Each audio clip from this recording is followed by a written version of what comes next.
Assalamualaikum warahmatullahi wabarakatuh. Ikhwatal iman, ma'asyiral muslimin rahimakumullah. Di akhir-akhir ini kita menyaksikan sesuatu yang tidak benar menurut kacamata kami, orang yang di bawah, masyarakat di bawah, melihat ulama sepertinya tidak dihargai lagi. Kesalahannya apa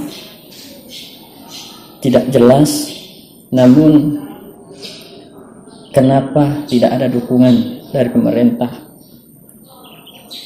Ulama yang berani terjun membasmi kemaksiatan, harusnya pemerintah mendukung, bersatu memberikan apresiasi kepada ulama yang mengerti dengan hukum dan dia berani, dia ada masa. Kenapa tidak disanjung-sanjung? Oke, tidak mau disaingi. Mereka ulama yang berani berjihad di jalan Allah, bukan mereka ingin menguasai kerajaan, kekuasaan, tidak, tetapi ia ingin menegakkan amar ma'ruf. Amar ma'ruf itu kewajiban bagi kita semua selaku umat Islam yang berakidahkan, yang berakidah Allah Subhanahu wa ta'ala. Tentu kita harus menjadi orang yang bisa mensyiarkan agama melalui kekuasaan kita. Lalu bagaimana? Fenomena yang kita lihat di negara, suatu negara. Ada suatu negara, di situ ada prostitusi, di situ ada perjudian, dan bahkan dikasih lokalisasi. Na'udzubillah, subhana'udzubillah. Padahal mayoritas Islam di sana. Kenapa? Penguasa yang harusnya bisa mengadili, bisa menertibkan, bisa memakmurkan, tidak bisa membasmi kemaksiatan. Buat apa penguasa kalau tidak bisa menertibkan keadaan masyarakat yang runyam harusnya menjadi aman? Ikhwatan iman rahimakumullah. Maka ini yang sering kita dengar, innamal umamu akhlaquhum bakiyat fa innahum zahab. Akhlaquhum zahab.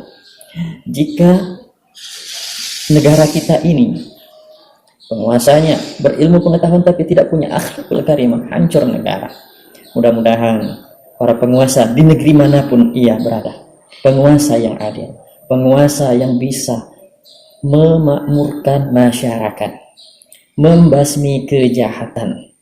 Ini harus ada tekad niat kepada penguasa-penguasa yang ingin menjadikan makmur sentosa negaranya. Tapi jika tujuannya emang ingin membahagiakan dirinya, keluarganya, kerabat-kerabatnya yang di sekitarnya, silakan. Allah tidak buta, Allah Maha Kuasa.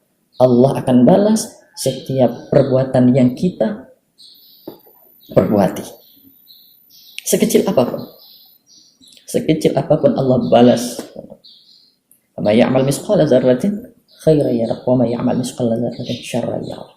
Sekecil zarah pun kebaikan akan dibalas oleh Allah Subhanahu wa ta'ala, kejahatan pun Allah akan balas.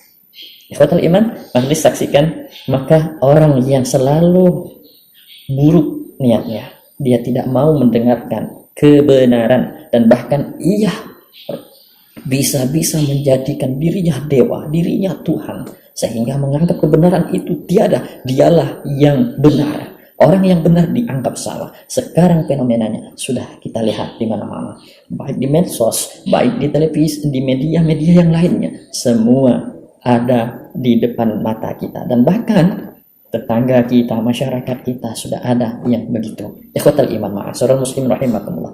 Mudah-mudahan pemerintah, penguasa kita di Indonesia bisa adil, bisa menjadi panutan bagi negara-negara lain.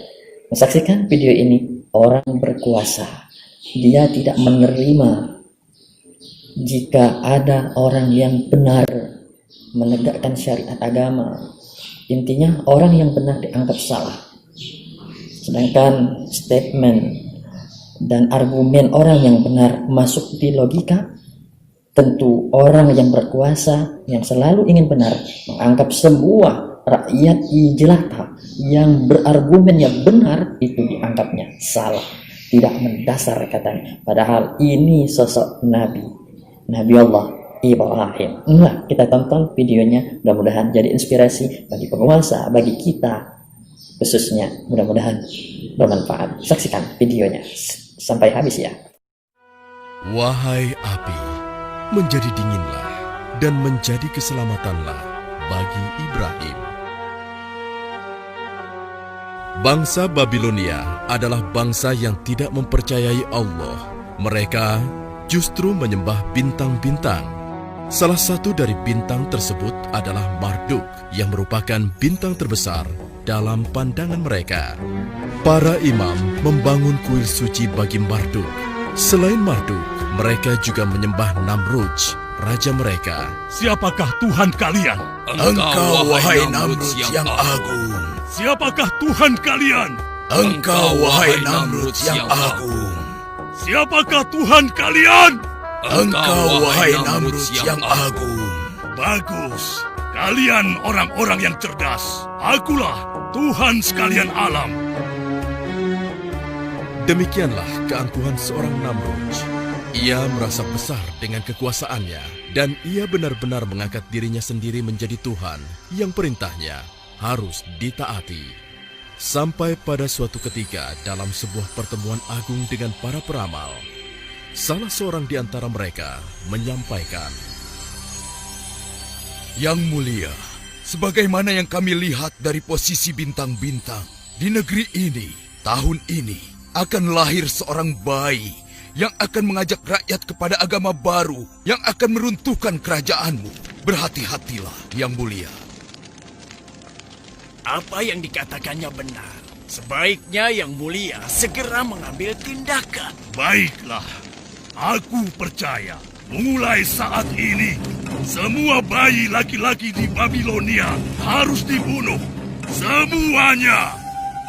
tanpa pikir panjang, Namrudz mengambil keputusan yang sangat mengerikan. Serta-merta, ia mengerahkan seluruh tentaranya untuk membunuh semua bayi laki-laki di Babilonia. Sementara itu, di sudut kota Babilonia, tinggallah seorang pembuat patung terkemuka bernama Azar. Ia sangat terpukul mendengar perintah Raja Namrudz, Tuhannya selama ini. Dikarenakan istrinya tengah hamil tua dan tinggal menunggu waktu untuk melahirkan anak pertamanya. Wahai istriku, sungguh aku takut tentara Namrudz akan menemukan engkau dan membunuh anak kita yang akan terlahir nanti. Demi Marduk Tuhan kita, aku akan membawamu keluar dari sini. Kita harus bersembunyi hingga keadaan aman. Oh, baiklah. Kalau begitu, aku akan bersiap-siap. Wahai Namrudz yang agung, semua bayi laki-laki di negeri ini telah kami bunuh tanpa kecuali. Bagus. Namrudz demikian puas mendengar laporan tentaranya. Dia merasa aman sekarang. Tahun demi tahun pun berlalu. Anak Azar yang telah disembunyikan itu telah tumbuh menjadi anak yang kuat dan cerdas. Ia bernama Ibrahim. Suatu ketika, Ibrahim bertanya kepada ibunya, Ibu, tahukah engkau siapa Tuhanku? Ya ampun, kenapa dia bisa bertanya seperti itu? Akulah Tuhanmu, nak. Lalu Tuhan ibu siapa? Tuhan ibu, sudah pasti ayahmu. Kalau begitu, Tuhan ayahku siapa? Ibrahim, kenapa kau bertanya seperti itu? Tentu saja Namrudzlah Tuhan ayahmu. Lalu Bu, siapa Tuhan Raja Namrudz? Ya Tuhan, bagaimanakah aku harus menjawabnya?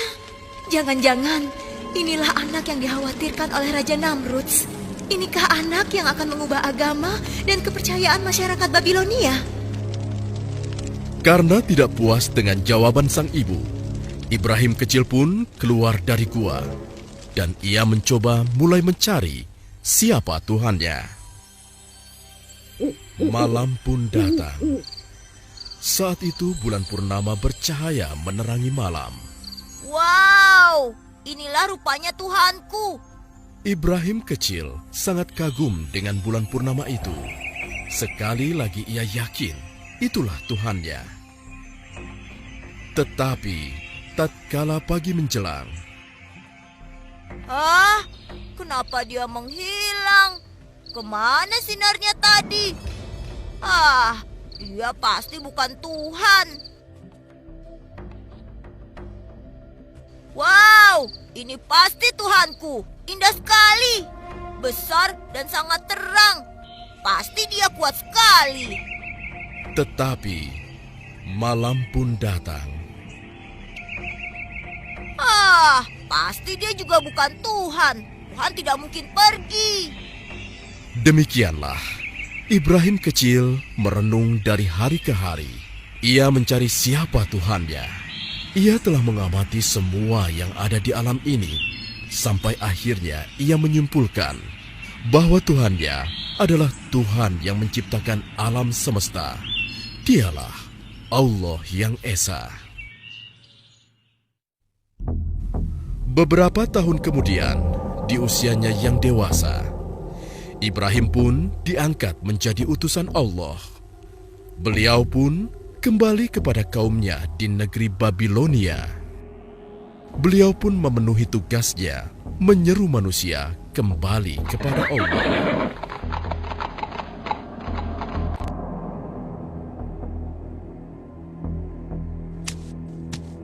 Wahai kaumku, kenapa kalian sembah patung ini? Bukankah ia tidak dapat mendengar, juga tidak dapat bergerak dan membantu kesulitan kalian? Tolong kalian Usir berpikir. saja. Biarkan saja dia. Semoga Allah memberi petunjuk. Wahai kaumku, keluarlah dari semua kebodohan ini. Tidak ada gunanya kalian menyembah semua patung yang ada. Ia tidak bisa menolong kalian. Wahai Ibrahim, ini warisan nenek moyang kita yang selama ini kita anggap suci. Kau hendak menghina nenek moyang kita. Aku tidak menghina. Aku hanya mengajak kepada kebenaran yang sesungguhnya. Kebenaran seperti apa yang kau maksudkan, Ibrahim? Sembahlah oleh kalian Allah yang Esa yang menciptakan kita, batu-batu itu, dan alam semesta ini. Celaka engkau Ibrahim. Engkau ingin mengganti Tuhan kita selama ini dengan Tuhanmu yang baru. Lalu akan engkau apakan Tuhan-Tuhan ini? Mereka hanya batu belaka. Kalian harus menghancurkannya. Benar-benar gila kau Ibrahim. Engkau ingin menghancurkannya. Terkutuk engkau. Marduk akan menghukummu. Aku tidak takut. Aku berlindung kepada Allah, karena dialah yang harus kita takuti. Aku ingin mengetuk hati kalian. Bukalah hati kalian. Hai Ibrahim, kau tidak lebih suci daripada kami. Hentikan ocehanmu. Aku tidak akan berhenti menyeru kalian kepada kebenaran. Dengarkan dan renungi kata-kataku. Tinggalkanlah patung-patung tidak berguna itu. Omong kosong. Jika engkau terus menghina Tuhan kami akan menghajarmu, wahai Ibrahim. Semoga Allah mengampuni dan memberi petunjuk kepada kalian.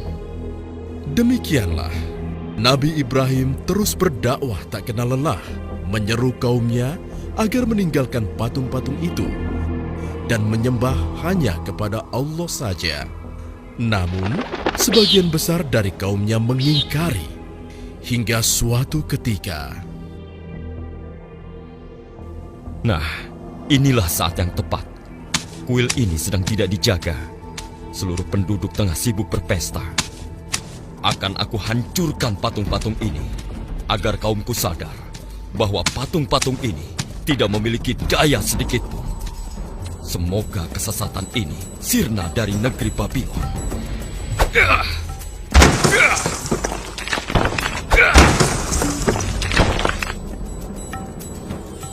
Nabi Ibrahim menghancurkan semua patung-patung milik kaumnya, kecuali berhala yang paling besar yang disebut Marduk. Bahkan Nabi Ibrahim menggantungkan kapaknya pada patung tersebut. Kemudian, kegemparan pun terjadi.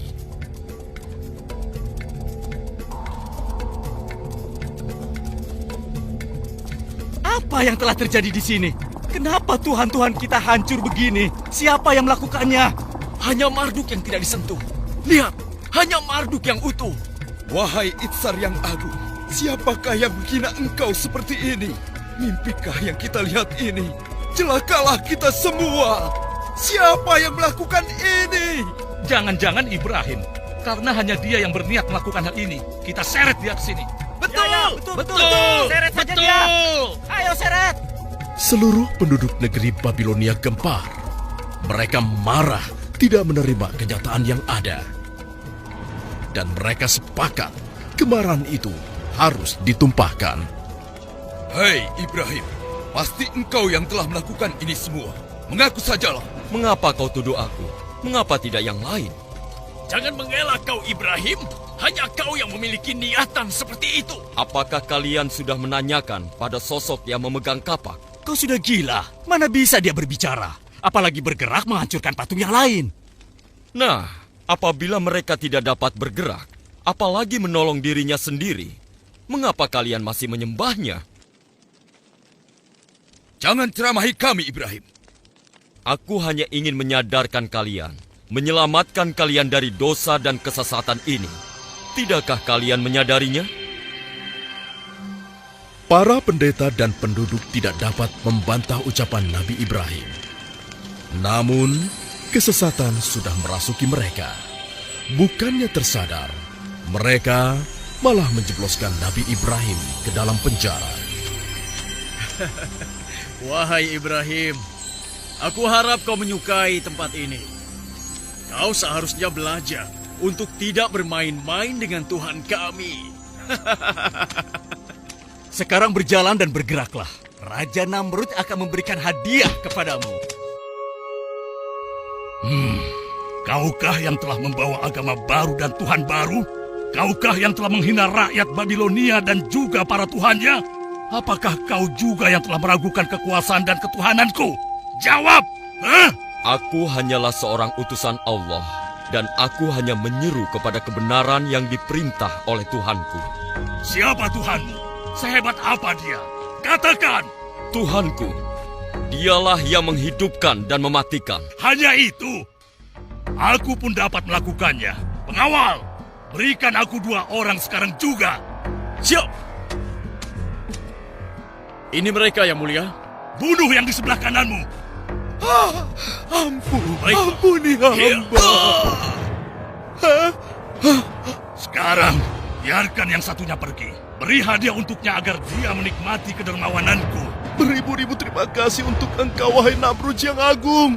Engkaulah Tuhan kami. Saksikan itu Ibrahim. Aku bisa memberikan hidup kepada seseorang dan mengambilnya dari orang lain. Kini coba kau terbitkan matahari di sebelah barat, sebagaimana Tuhanku telah menerbitkannya di sebelah timur setiap pagi. Kau masih juga meragukan ketuhananku. Beraninya kau menghinaku Ibrahim. Aku tidak bermaksud menghina. Jika kau memang Tuhan, kau pasti bisa melakukan apa yang kukatakan. Kurang ajar. Kau pantas disiksa. Pengawal, bakar dia. Bakar saja. Bakar saja dia. Betul. Siksa! Siksa saja dia! Siksa! Siksa dia! Siksaan dari Namrud! Siksa dia. Apinya besar sekali! Apinya sangat besar.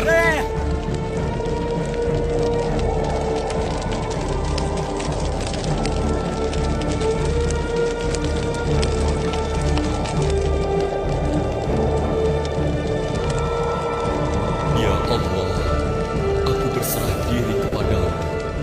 Engkaulah pelindungku di dunia dan di akhirat.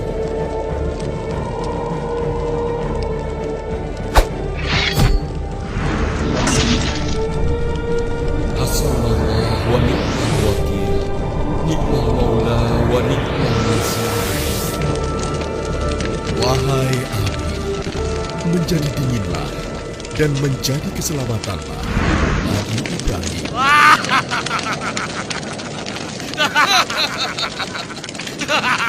Rasakan siksaan Namrud.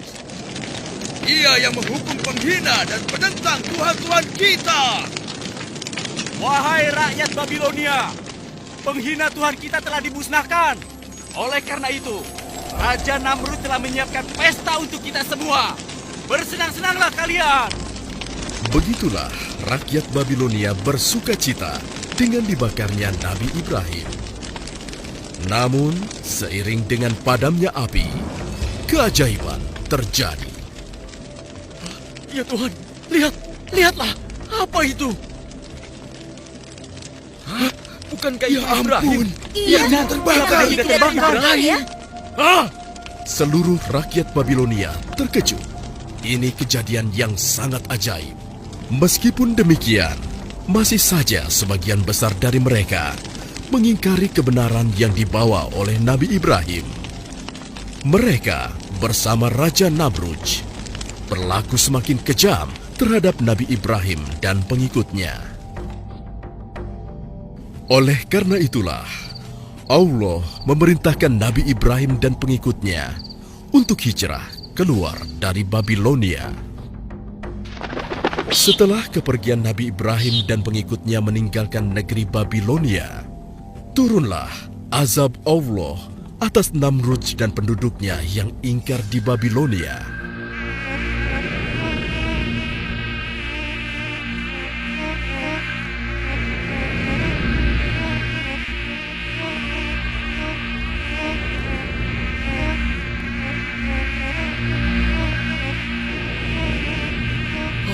Ini datang dari mana ini? Kurang ajar. Pengawal, tutup semua pintu. Jauhkan binatang ini dariku. Cepat, tutup semua pintu.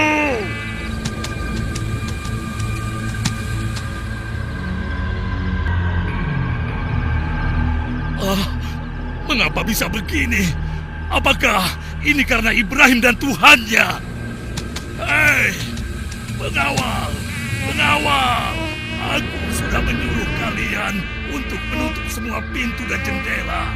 Bunuh nyamuk-nyamuk ini, cepat! Raja Namrudz berteriak-teriak seperti orang kesurupan. Dia harus menghadapi serangan nyamuk, binatang kecil yang menjadi sangat berbahaya pada saat itu. Pengawalnya kebingungan, tidak mampu berbuat apa-apa. Nyamuk itu begitu ganas menyerang Raja Namrudz. Sampai akhirnya, seekor nyamuk masuk ke dalam otaknya.